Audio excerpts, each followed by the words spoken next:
22nd place QPR head to 11th place Bristol City on Saturday afternoon, and after Bristol City's 2 big wins in the past week against Boro and 25 unbeaten Southampton, I think both team and fans alike will be feeling pretty confident going into this one. I'm Hoopsa, I make videos before and after every QPR fixture, so let's chat about what to expect from our visit to Ashton Gate on Saturday. It's been 16 league matches since QPR and Bristol City played out a tame and toothless 0-0 draw at Loftus Road back in November in what was Liam Manning's first match in charge of the away side. He's now had 3 matches longer than Nigel Pearson's 14-game stint at the start of the season, so I think this is an interesting point to stand back and reflect on how he's been getting on at the club so far. Because when you look at the league table, the difference isn't exactly immediate. At the point of Nigel Pearson's sacking, Bristol City were 15th place but just 5 points outside of the playoffs. Today, they're 11th place and 4 points outside of the playoffs, so not a huge difference.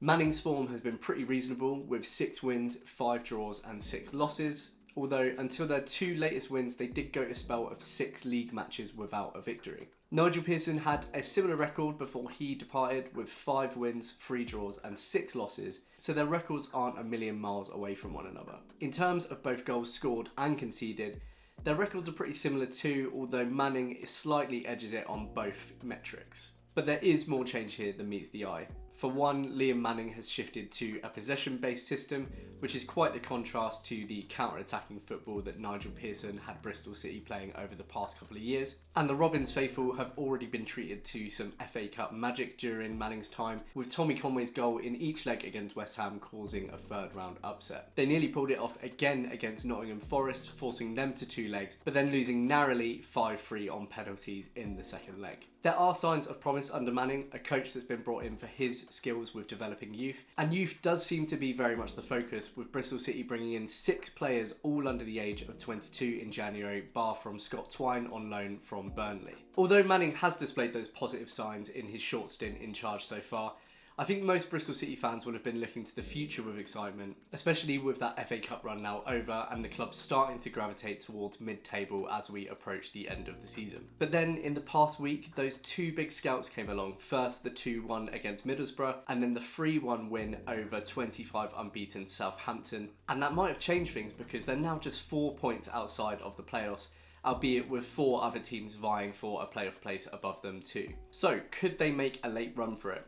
Well, that winless patch before the 2 wins does suggest that they might not have the consistency, but by all accounts they played well in those games and none of the scorelines were exactly humiliating. With the 5th least goals conceded in the league, they certainly have a playoff-worthy defence, thanks to our old pal Rob Dickie. They may be held back by not bringing in another centre-forward in the January window, though 21-year-old Tommy Conway is having another great season with 8 goals so far, and looks set to break his record of 12 from last season. Wells has returned from injury too, and even Dickie has been contributing with the goals, with his 4th of the season against Southampton on Tuesday night. So they've struggled for form in the league until these 2 wins, but as we approach these final 14 games, they'll be feeling pretty confident and they couldn't be facing a better team to make it a hat-trick of wins. But before we move on to chat about how useless QPR are, I asked fellow YouTuber and Bristol City fan Jack Buchanan to talk about his thoughts ahead of Saturday. Hi mate, Jack here from Bristol City. Pretty good run of results for us recently, to be honest. Obviously you guys are unbeaten in 4 now, I believe, in the league. We've just put together back-to-back wins against Middlesbrough and Southampton, 2 massive wins for us, especially Southampton obviously ending their 25 game, I believe it was, unbeaten run. A brilliant atmosphere at Ashton Gate last night as I'm recording this, obviously a couple of days ago, as you guys are watching.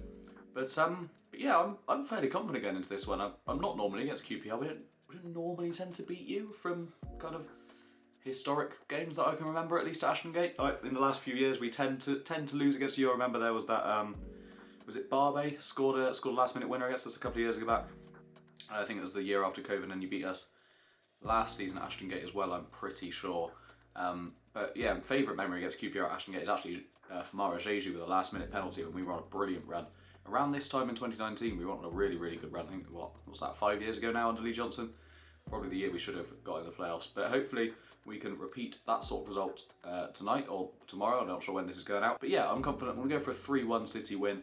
I think Mehmeti's got to get on the score sheet. I think Tommy Conway's got to get back to scoring ways. He's had a few games without finding the back of the net now. And hopefully Jason Knight as well. He's been in good goal scoring form recently. But yeah, hopefully we can make it 3 wins on the spin and continue our little potential playoff push. Who knows? But yeah, enjoy the game, mate, and I'll catch you in a bit. Cheers. Thanks for that, Jack. Now, QPR, of course, are going into this on the back of a spineless and incredibly disappointing 1-0 loss away at Stoke City. Another fantastic chance to escape the relegation zone squandered. A result that was surprising given we'd gone into it 4 unbeaten, but also very unsurprising given that we'd blown all of the previous 4 chances to escape the relegation zone before this. That one just felt different though. It really felt like that was quite an ominous result. Another chance to save our season blown. Some fans have said it would be very typical QPR to go and pick up a result against Bristol City now, only to lose to Rotherham next weekend. I'm not sure I can even see a result here, to be honest. It was a turgid affair from both teams back in November. Now Manning has had a bit of time to get his feet under the table and is starting to pick up form at just the right time. We really seem to struggle against possession-based teams too, and teams that are happy to sit back, and Bristol City are going to be one of them. So I'm not sure I can see us sort of breaking down their backline. Marty has talked about the fact that the players are frustrated and annoyed about Wednesday night. How do they think we feel? Unfortunately, I just can't see us producing a response after that, because if they really did care, we wouldn't have seen that lacklustre performance in the first place. Maybe Marty will shake the team up, maybe he'll move to something more similar to what we saw pre-deadline day, but to be honest, I'm not sure it makes that much of a difference. The same problems that we struggle with all season are starting to return: the lack of goals, the poor defending from set pieces, and unless we've done some serious work since Wednesday, I can't see much difference here. I'll go 2-0 Bristol City, Rob Dickey D on the score sheet, and we'll leave it at that. Thank you so much for watching. Don't forget to like and subscribe if you haven't already, and do let me know your own predictions in the comments. I'll see you on Sunday for my post-match reaction. Cheers.